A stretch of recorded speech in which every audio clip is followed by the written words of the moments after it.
आत्मा की शक्ति 43। मनोपैथी क्या है? हमें मानकर चलना होगा कि भगवान ने हमें रोगी नहीं, निरोगी, दास नहीं, देव, भक्षक नहीं, रक्षक, निष्क्रिय नहीं, सक्रिय, नकारात्मक चिंतन नहीं, सकारात्मक चिंतक बनाकर भेजा था। यह संसार अणुओं से बना है। ये अणु संकल्पों से प्रभावित होते हैं। सकारात्मक चिंतन सकारात्मक अणुओं को अपनी ओर आकर्षित करता है, जिससे हम स्वस्थ, सुंदर और खुशहाल बन जाते हैं।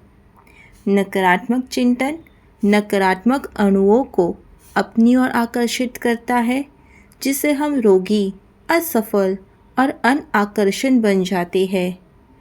हम जन्म से लेकर जब तक मर नहीं जाते हैं, तब तक विचार करते रहते हैं। जितने भी रोग व प्रॉब्लम हैं, यह बुरे विचारों की उपज है। अतः हम अपने को विचारों से ही निरोगी बना सकते हैं। यही तो मनोपैथी है। निठल्लापन, उठपटांग, सोच विचार और बाहरी तथा भीतरी सफाई में अगर रुचि ना लेना, नकारात्मक चिंतन करते रहना तथा निराश होकर डरे डरे रहने से कीटाणु के रूप में अणु आकर्षित होते हैं, जिससे हम शारीरिक व मानसिक दृष्टि से रोगी बन जाते हैं।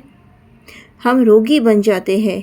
एक बार रोगी होने के बाद हम और आलसी बन जाते हैं तथा निराश रहने लगते हैं, जिससे रोग असाध्य बन जाता है। निष्क्रियता ही रोग है और सक्रियता निरोग है। शरीर का जो अंग सक्रिय रहता है वह निरोगी बन जाता है। जो निष्क्रिय रहता है वो रोगी बन जाता है। यही कारण है हमारा दायां हाथ बाएं हाथ की अपेक्षा अधिक मजबूत होता है। सक्रिय अर्थात एक्टिव। जो शरीर का जो अंग एक्टिव रहता है वो निरोगी बन जाता है। नौकरी पेशा लोग रिटायरमेंट के बाद निष्क्रिय हो जाते हैं और व्यर्थ सोचते रहते हैं, जिससे उन्हें तरह तरह के रोग लग जाते हैं। मनोपैथी में मन को भिन्न भिन्न युक्तियों से ऊपर उठाकर हम अपना इलाज कर सकते हैं। आत्मा की शक्ति 44। कैसे अपने मन और शरीर को निरोगी बनाएं? मनोपैथी से आध्यात्मिक विकास होता है, जिससे मन शांत और शरीर अपनी स्वाभाविक गति को प्राप्त करता है। रोगी का कष्ट या तो वह स्वयं जानता है या परमपिता परमात्मा परमेश्वर। स्वास्थ्य का मतलब शारीरिक, मानसिक, आध्यात्मिक एवं अच्छे आवेग से है। मन का प्रभाव शरीर पर पड़ता है और फिर शरीर का प्रभाव मन पर पड़ता है।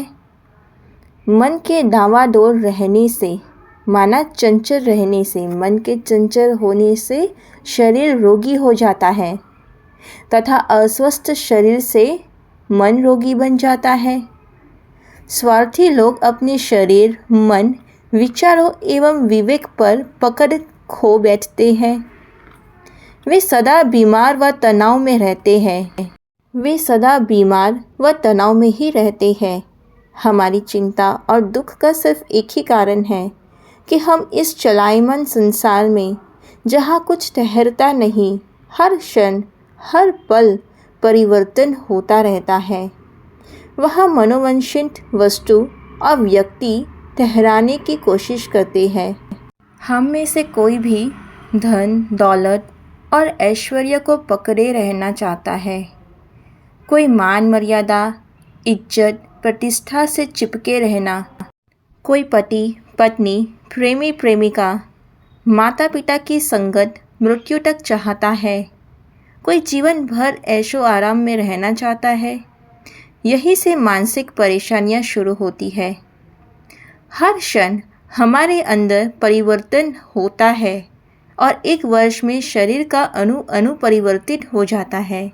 हम रोग से अधिक रोगों के भय के भूत से परेशान हैं। एक है उसकी संभाल रखना व केयर करना, और दूसरा है भय में रहकर उनका चिंतन कर चिंता में रहने।